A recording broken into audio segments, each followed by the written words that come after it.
제가 천안에서 올라오면서 내가 마지막으로 영동교회 설교했던 게 언제였나 되게 오래된 것 같아 하고 떠올리려고 해도 기억이 잘 안 나요. 근데 가만히 생각해 보니까 코로나 시작하고는 한 번도 안 했다. 그 전에 했으니까 아마 한 2년 반 내지 3년 된 것 같아. 그래서 그렇게 길게 느껴지는구나 하는 생각이 들었습니다. 오늘 설교는 제가 보니까 설교에는 두 가지가 있는 것 같아요. 하나는 그 설교자가 바울처럼 정말 성숙하고 또 은혜가 깊고 충만해서 자기가 도달하고 체험한 수준을 교인들에게 여러분도 이렇게 살도록 하십시오 하고서 말하는 경우가 있고, 가장 바람직하고 이상적인 경우고 정상적인 경우죠. 또 한 경우는 자기가 그렇게 살지 못했지만은 그렇게 살지 못한 것이 회개가 되고 참 유감스럽고, 그것을 또 사후에 좀 더 강하게 깨닫고 이것이 정말 중요한데 내가 이렇게 못했구나 하는 생각으로 그 깨닫는 마음으로 자신의 전철을 밟지 말라고 교인들에게 또 전하는 그런 경우가 있는 것 같습니다. 그런데 저는 오늘 설교가 후자 쪽에 좀 가깝습니다. 전자였으면 더 좋을 텐데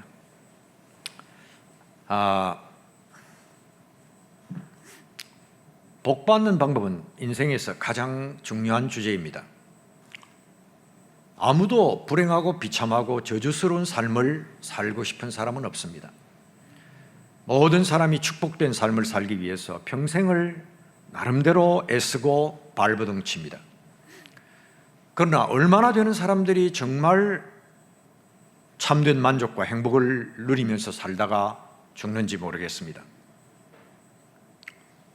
젊은 시절에 복된 삶을 살지 못했다면 중장년부터라도 혹은 심지어 노년에라도 그런 삶을 살아야 하지 않겠습니까?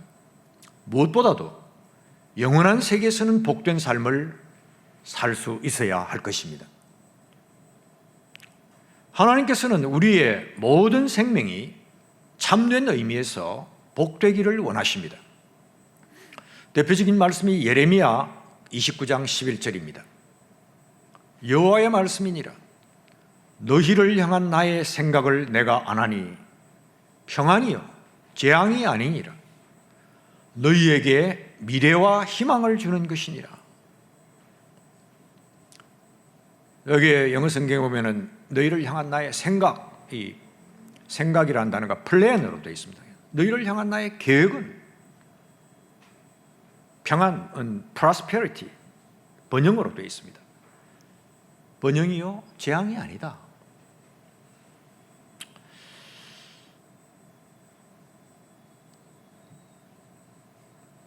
그러나 어떻게 우리가 참으로 복된 삶을 살 수 있는가? 이것이 문제이죠. 복 있는 인생이 되기 위한 비결이 무엇입니까? 오늘 본문은 이 중요한 주제에 대해서 다루고 있습니다. 12절에서 질문을 던집니다. 생명을 사모하고 연수를 사랑하여 복받기를 원하는 사람이 누구뇨? Everybody. 다 그렇죠. NIV 성경은 이것을 너희 중에 누구든지 생명을 사랑하고 좋은 날을 많이 보기를 원하는 자가 누구냐고 번역합니다. 그리고 13절부터 답을 제시하는데 몇 가지가 나오지만은 놀랍게도 첫 번째로 나오는 것이 내 혀를 악에서 금하며 내 입술을 거짓말에서 금할지어다. 혀와 입술의 사용, 즉 말에 대한 경계가 복받기 위한 방법의 첫 번째로 등장한다는 것입니다. 뭐든지 처음 언급된다는 것은 제일 중요하다는 뜻입니다.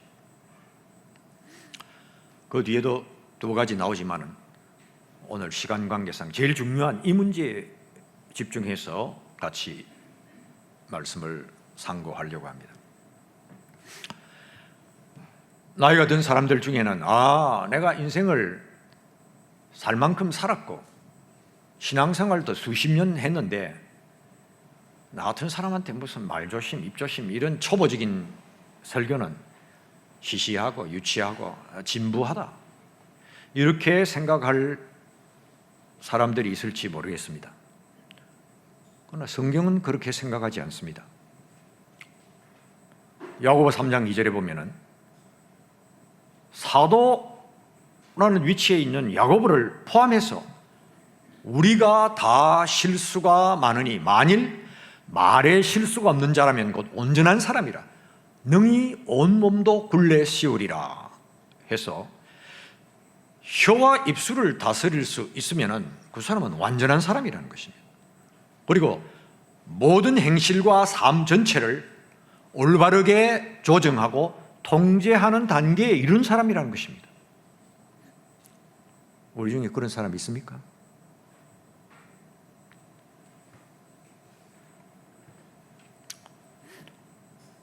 이 사도에 의하면 자기 혀를 통제하지 않으면서도 스스로 경건하다 생각하는 사람은 어떤 사람이냐? 스스로 속고 있는 자요.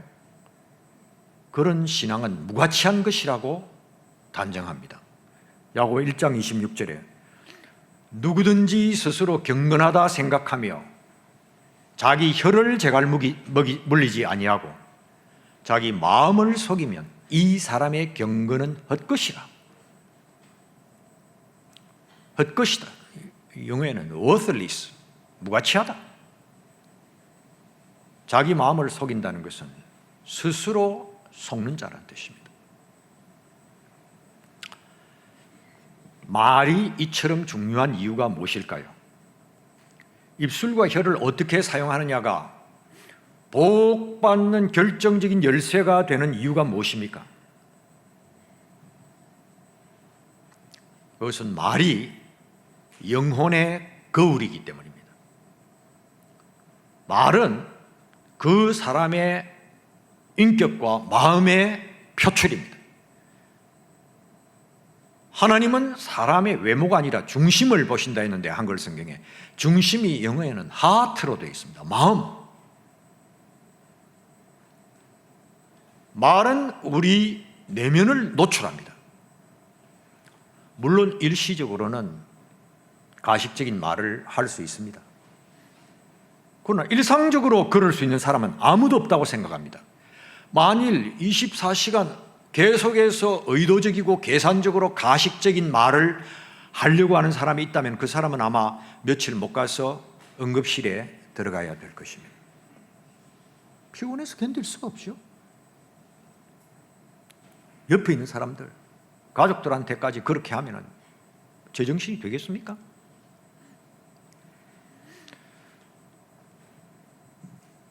말이 영혼의 표현, 마음의 표현이라는 것을 예수님께서 강조하셨습니다. 독사의 자식들아, 너희는 악하니 어떻게 선한 말을 할 수 있느냐? 바리새인들에게 하는 얘기입니다. 이는 마음에 가득한 것을 입으로 말함이라. 선한 사람은 그 쌓은 선에서 선한 것을 내고 악한 사람은 그 쌓은 악에서 악한 것을 내느니라. 내게 되어 있다는 것입니다. 이건 억제할 수 없다는 겁니다. 마음에 있는 것을 사람은 입으로 표현하게 되어 있다는 것입니다. 그 사람의 말을 들어보면 저 사람의 관심사가 무엇이구나, 수준이 어떻구나 금방 알게 됩니다.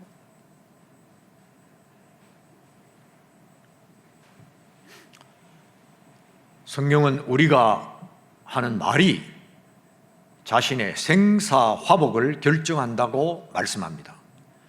잠언에서 제일 자주 등장하는 교훈 가운데 하나는 말의 결정적 영향력에 대한 것입니다. 사람이 복된 인생을 사느냐 불행한 생을 사느냐가 말에 의해서 결정된다는 것입니다. 잠언 18장 20절에 사람은 입에서 나오는 열매로 말미암아 배부르게 되나니 곧 그의 입술에서 나는 것으로 말미암아 만족하게 되느니라. 심지어 혀와 입술이 생사를 결정한다고 말씀합니다. 잠언 18장 21절에 죽고 사는 것이 혀의 힘에 달렸나니.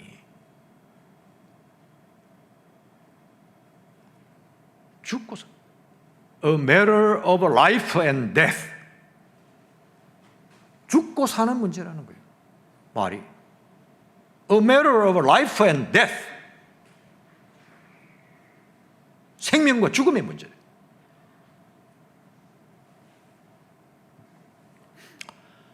그래서 말을 삼가는 것이 생명을 지키는 길이라고 말씀합니다. 잠언 13장 3절 상반절에 입을 지키는 자는 자기의 생명을 보전하나. 또 21장 23절에도 입과 혀를 지키는 자는 자기의 영혼을 환난에서 보전하느니라. 반면에 많은 사람들은 어리석은 말로 인해서 망한다고 합니다. 잠언 18장 7절에 미련한 자의 입은 그의 멸망이 되고 그의 입술은 그의 영혼의 멸망이 되느니라. 무시무시하지 않습니까? 멸망. 잠언 13장 3절 하반절에 입술을 크게 벌리는 자에게는 멸망이 오느니라. 입술을 크게 벌린다는 것은 성급하게 말하는 것입니다. 머리에 제일 먼저 떠오르는 생각을 큰 소리로 떠들고 외치는 것입니다.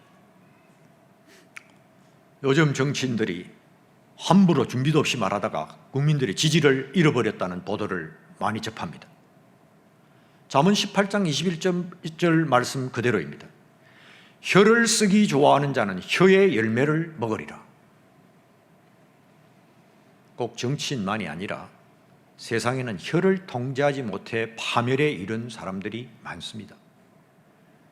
자신의 평판, 자신의 이익, 자신의 평안, 심지어 영원한 생명의 파멸입니다. 잠언 12장 13절에 악인은 입술의 허물로 말미암아 그물에 걸린다. 그물에 걸리면 그건 죽는 거예요, 새가. 어떤 것이 악한 말입니까? 물론 거짓말이 대표적입니다. 두말할 것도 없습니다. 크리스찬 중에 늘 일상적으로 거짓말하는 그런 사람은 거의 없으리라 생각합니다. 꼭 거짓말이 아니라 하더라도 너무 과장된 말도 악한 말입니다.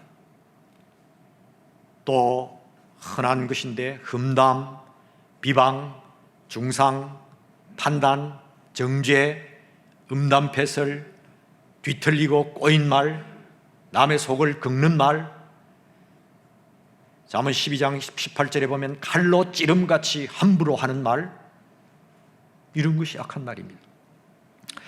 에베소 5장 4절에 보면 외설스러운 말이나 조잡한 농담, 바보스러운 말을 피하라 했습니다.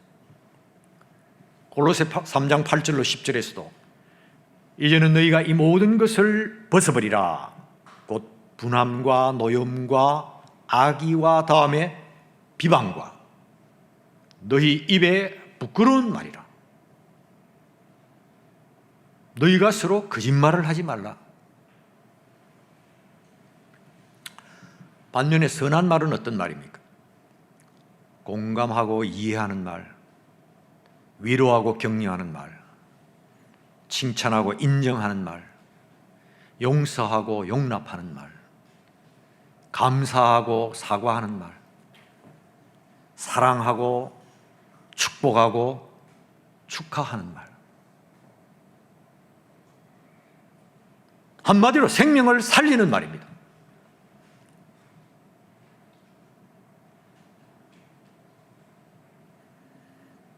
에베소 4장 29절 말씀처럼 덕을 세우는 데 소용되는 대로 선한 말을 하여 듣는 자들에게 은혜를 끼치는 말입니다.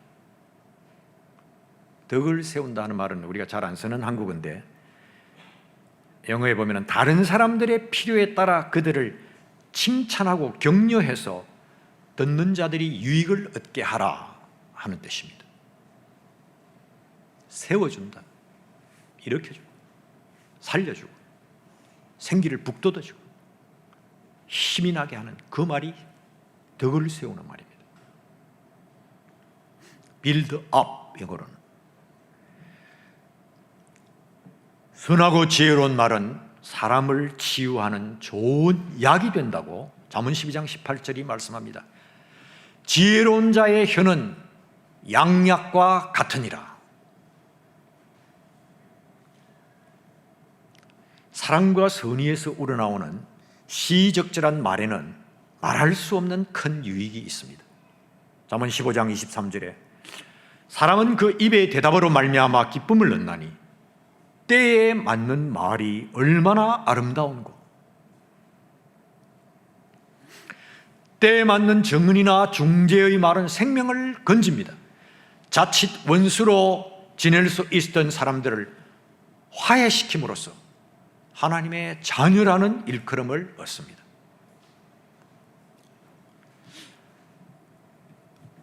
제 친구 중에 고등학교 동기 동창생이 하나 있습니다. 대학 때 한동안 같이 하숙을 하면서 친해졌는데, 그래서 교회를 데리고 나갔습니다. 그런데 몇 달 다니다 말고는 그만두고 그 당시 유신 독재 시절에 운동권에 들어가서 선봉에서 뛰다가 퇴학을 당하고 한 1, 2년 감옥에 갔습니다. 그 때문에 취직도 못하고 그렇게 지내다가 어떻게 기업의 한직으로 취직했습니다. 인문학을 전공한 데다가 기업에 별 적성도 안 맞는 친구라서, 머리는 아주 부산의 명문고등학교 수석 입학한 좋은 친구인데, 그래서 한번 상해 지사에 근무할 때 전화가 왔습니다.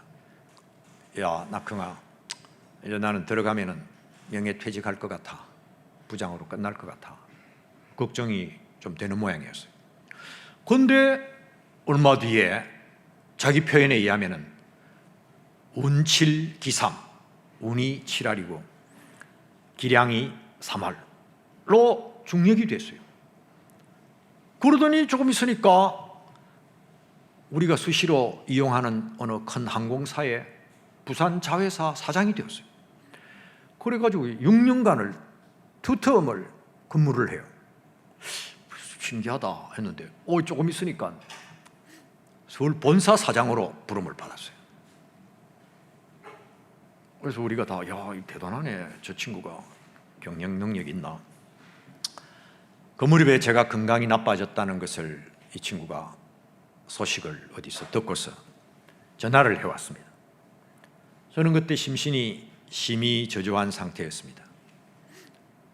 남들은 100세 시대니 뭐니 떠드는데 나는 60도 못 되어 세상을 떠나는가 하는 생각도 들고, 그래도 내가 의와 진실을 위해서 위험을 무릅쓰고 남들이 생각도 못하는 학문적 작업을 해서 기여를 했는데 하나님이 나에게 이런 식으로 갚아주시나 하는 불만도 생기고, 또 한편으로는 그동안에 내가 크리스찬으로서나 교회 지도자로서 영적으로 인격적으로 부족한 것이 너무 많았구나 하는 죄의식도 있고 복잡하고 힘든 상태에 있었습니다. 물론 그때 지인들로부터 나름대로 위로하겠다는 전화나 문자가 많이 왔었습니다. 그런데 어떤 사람의 문자는 오히려 마음의 괴로움을 훨씬 더 가중시키는 내용이었어요. 그런데 이 친구가 오랜만에 전화를 해서 했던 첫 마디 말이 저에게 굉장한 위로가 되었어요.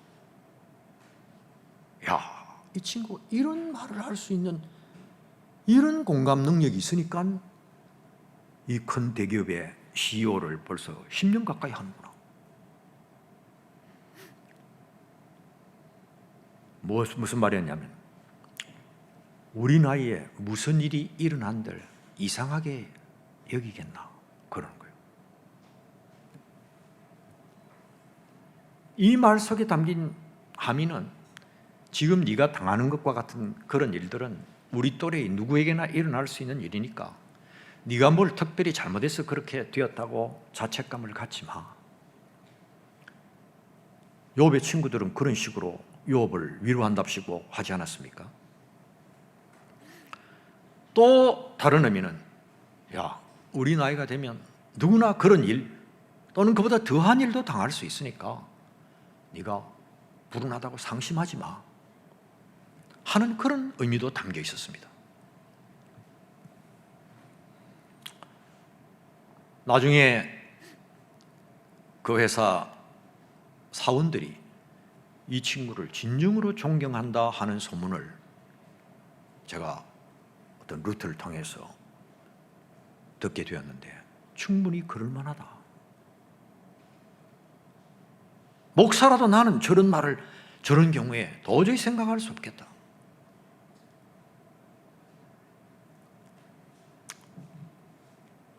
말이 결정적으로 중요한 또 하나의 이유는 그것이 우리 구원을 좌우하기 때문입니다. 예수님이 그렇게 말씀하셨습니다. 마태복음 7장 19절에 아름다운 열매를 맺지 아니하는 나무마다 찍혀 불에 던져지느니라 하셨는데, 인생의 제일 중요한 열매 가운데 하나가 말입니다. 16세기 루테 종교개혁 이후에 우리 개신교는 이신칭의 교리를 신앙의 핵심으로 받아들이고 있습니다. 오직 믿음으로, 믿음만으로 구원을 얻는다 하는 것이 복음의 진수라고 여깁니다. 맞는 말입니다. 성경이 그것을 명백히 말씀하고 있기 때문입니다. 그러나 동시에 예수님은 우리가 마지막 심판 때 의롭다함을 받느냐 정죄되느냐가 우리의 말에 의해서 결정된다고 말씀하셨습니다. 마태복음 12장 36절에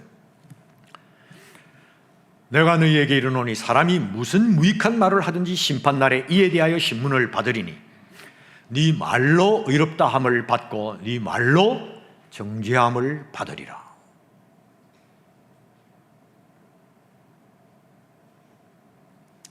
이쯤 되면은 우리가 혀를 어떻게 사용하는가가 얼마나 심각한 문제인가를 깨닫게 되었을 것입니다. 지금까지 우리가 함부로 했던 말, 악한 말들, 칼로 찌르듯이 함부로 했던 말들에 대해서 주님의 용서를 구해야 할 것입니다. 그러면 어떻게 해야 합니까?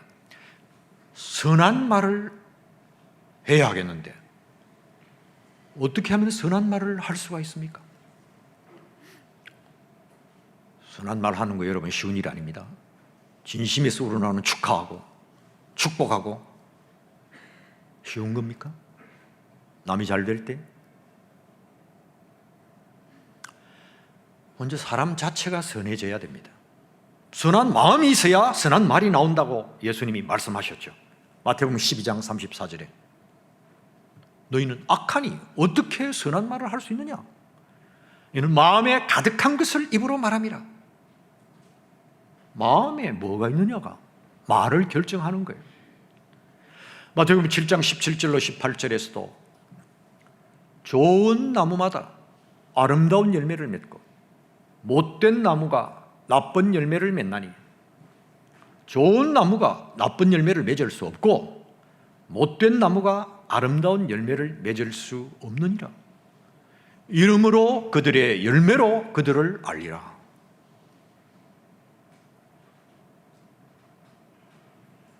말을 들으면 그 사람을 안다는 거예요.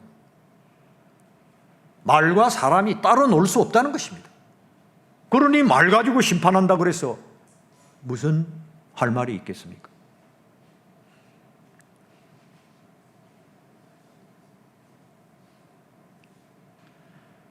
좋은 나무가 좋은 열매를 맺듯이 우리 성품이 선해져야 선한 말을 할 수 있습니다. 그러나 문제는 아담 이후 모든 인간의 성품은 부패하고 오염되어서 악하다는 것입니다. 그래서 마가복음 7장 21절로 22절에서 예수께서는 인간이 어떤 존재인지를 말씀하시기 위해서 사람 마음에 뭐가 들어앉아 있느냐를 폭로하십니다. 사람의 마음에서 나오는 것은, 속에서 나오는 것은 악한 생각, 곧 음란과 도둑질과 살인과 간음과 탐욕과 악독과 속임과 음탕과 질투와 비방과 교만과 우매함이라 하셨습니다. 거듭나고 성화되지 않은 인간의 마음이 이렇다는 거 맞습니까? 자연인의 마음속에 이런 것이 들어앉아 있다는 거 맞습니까?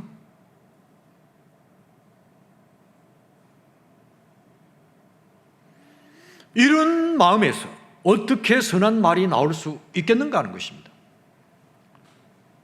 그러므로 선한 말을 할 수 있으려면 먼저 거듭나고 성화되어야 합니다. 그런데 이 성품과 인격의 변화는 우리 능력 밖의 일입니다. 성령님만이 하실 수 있는 일입니다. 다윗은 그것을 알았습니다. 그래서 자기는 입을 제어할 능력이 없다는 것을 알고 주의 도우심을 간구했습니다. 시편 141편 3절에 여호와여 내 입에 파수꾼을 세우시고 내 입술의 문을 지키소서. 또 시편 19편 14절에 내 입의 말과 내 마음의 묵상이 주 앞에 연락되기를 원하나이다. 무슨 말입니까? 주님 도와주세요. 내가 말 실수하지 않고 헛소리 하지 않게 악하고 못된 말 하지 않게 내 입술과 내 혀를 지켜주세요. 나는 못하겠습니다. 표범이 스스로 자기 반점을 변하게 할 수 없듯이 나는 못하겠습니다.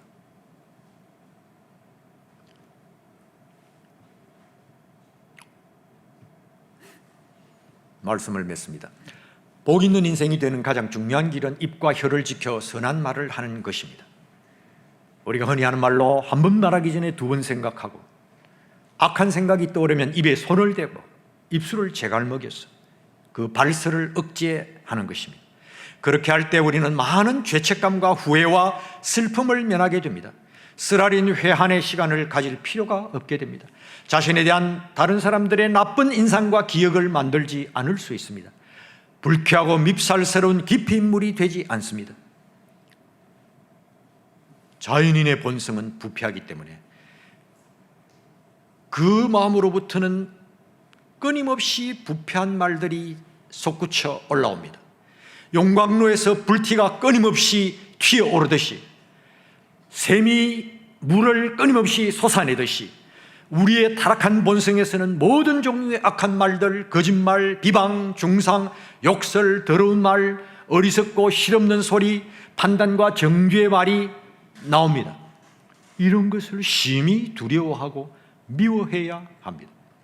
입술에 의한 모든 방식의 범죄를 계속 경계하고 멀리하겠다고 단단히 각오해야 합니다.